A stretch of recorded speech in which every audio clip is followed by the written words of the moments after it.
शेतकऱ्यांना देण्यात येणारी कर्जमाफी हा राज्य शासनासाठी राजकीय विषय नसून शेतकऱ्यांना दिलासा देण्याचं साधन आहे। आगामी काळात कोणत्याही निवडणूक नसतानाही राज्य शासनाने शेतकऱ्यांना दिलासा देण्यासाठी कर्जमाफीचा निर्णय घेतला आहे। या योजनेअंतर्गत 36,585 कोटी रुपयाची कर्जमाफी करण्यात येणार असून सुमारे 56 लाख शेतकऱ्यांना त्याचा लाभ होणार आहे। ही राज्यातील आतापर्यंतची सर्वात मोठी कर्जमाफी असल्याचं प्रतिपादन मुख्यमंत्री देवेंद्र फडणवीस यांनी केलं आहे। आजपासून सुरू होणाऱ्या विधिमंडळाच्या पावसाळी अधिवेशनात महिला शेतकऱ्यांना कायदेशीर शेतकरी दर्जा देणारे विधेयक मांडण्यात येणार असल्याचंही त्यांनी सांगितलं। राज्य विधिमंडळात पावसाळी अधिवेशनाच्या पूर्वसंध्येला सह्याद्री अतिथीगृहात आयोजित पत्रकार परिषदेत मुख्यमंत्री देवेंद्र फडणवीस बोलत होते। या पत्रकार परिषदेला उपमुख्यमंत्री एकनाथ शिंदे, उपमुख्यमंत्री सुनेत्रा अजित पवार, संसदीय कार्यमंत्री चंद्रकांत दादा पाटील, महसूल मंत्री चंद्रशेखर बावनकुळे, जलसंपदा मंत्री गिरीश महाजन, सहकार मंत्री बाबासाहेब पाटील आदी उपस्थित होते।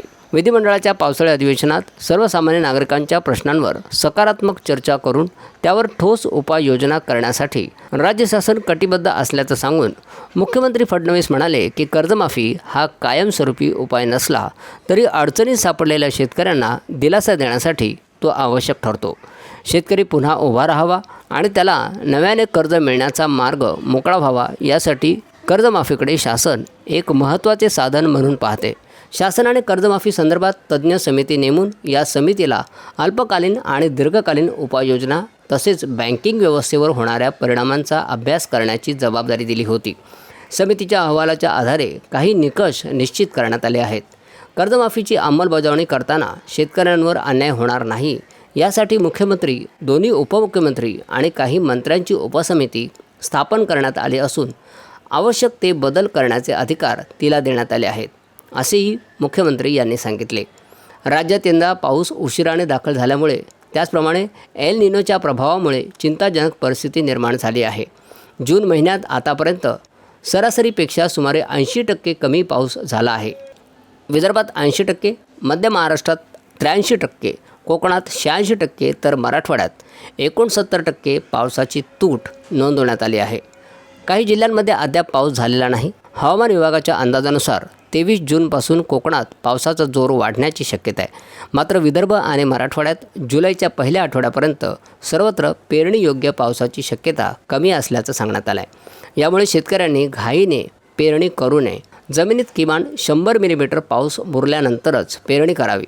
राज्य शासनाकडून सातत्याने हवामान त्याचप्रमाणे शेतीविषयक सूचना दिल्या जात असल्याने शेतकऱ्यांनी त्यानुसारच निर्णय घ्यावा असे आवाहन मुख्यमंत्री फडणवीस यांनी केले। राज्यातील धरणांमधील पाणीसाठा देखील केवळ 24% असून मागील वर्षी याच काळात तो 33% होता।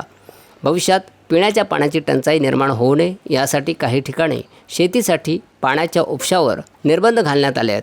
मान्सून आणखी लांबल्यास राज्यात पिण्याच्या पाण्याचे गंभीर संकट निर्माण होऊ शकते। त्यामुळे पाणीसाठा जपणं आवश्यक आहे असेही त्यांनी सांगितले। राज्यात बियाणांचा पुरेसा साठा उपलब्ध असून कमी पाण्यात येणाऱ्या भरड धान्यांच्या पिकाकडे शेतकऱ्यांनी वळावे असे आवाहनही करण्यात आले आहे। खतांचा पुरवठा सुरळीत असून युरियाची काही प्रमाणात कमतरता असली तरी ती दूर करण्यासाठी प्रयत्न सुरू असल्याचे मुख्यमंत्री यांनी सांगितले। मुख्यमंत्री फडणवीस म्हणाले, या अधिवेशनात सुमारे 10 विधेयके मांडली जाणार असून महिला शेतकऱ्यांना कायदेशीर शेतकरी दर्जा देणारे विधेयकही त्यातील महत्त्वाचे विधेयक असेल। या निर्णयामुळे महिला शेतकऱ्यांना अधिकृत शेतकरी म्हणून मान्यता मिळणार असून विविध शासकीय योजनांचा लाभ घेणे सुलभ होणार आहे। याबाबत कृषी तज्ज्ञ डॉक्टर MS स्वामीनाथन यांनी सुधारणा सुचवल्या होत्या।